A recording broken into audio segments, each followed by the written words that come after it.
Linéarisation.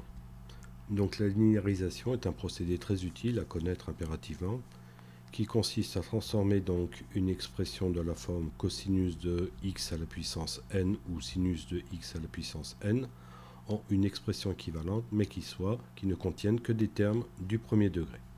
Pour cela donc on va céder des formules de l'air, donc je rappelle les expressions pour le cosinus et pour le sinus, et la formule du binôme de Newton, donc je rappelle que ça concernait les identités remarquables de la forme a plus b à la puissance n.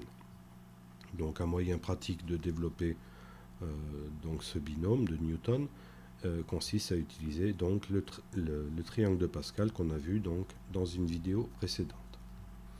Un petit exemple pour concrétiser tout ça, on se propose de linéariser cosinus de x à la puissance 4. Donc transformer cette expression de manière à avoir uniquement des termes du premier degré.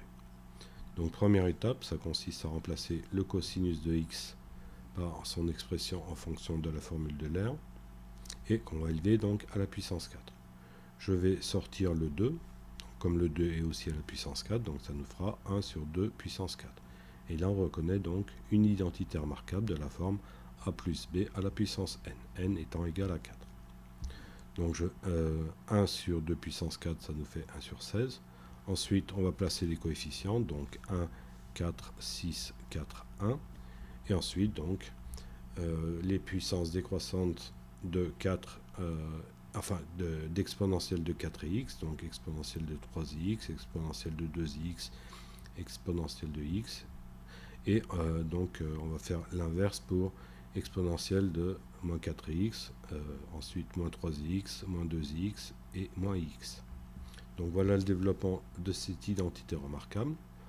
Ensuite, on va regrouper donc exponentielle de 4x et exponentielle de moins 4x. Et en ce qui concerne donc les coefficients 4, donc c'est ça, exponentielle de 3x multiplié par exponentielle de moins ix, ça nous donne exponentielle de 2ix. Exponentielle de x multiplié par exponentielle de moins 3ix, ça va nous donner donc exponentielle de moins 2ix. Donc on n'oublie pas de mettre le 4 en facteur.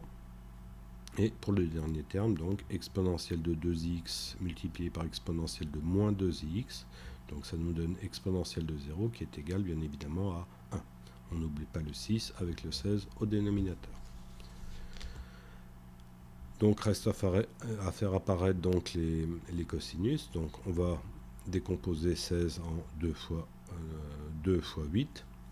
Et là on voit apparaître le cosinus de 4x avec donc la formule de l'air. Donc là cette expression sera bien égale à cosinus de 4x. Ensuite pour ce 16 on va faire pareil, on va le décomposer en 8 fois 2 pour faire apparaître le cosinus de 2x, et donc on va recopier la constante. On constate bien que cosinus de x à la puissance 4 nous donne donc une expression équivalente, mais qui est du premier degré, c'est ce qu'on cherchait à obtenir.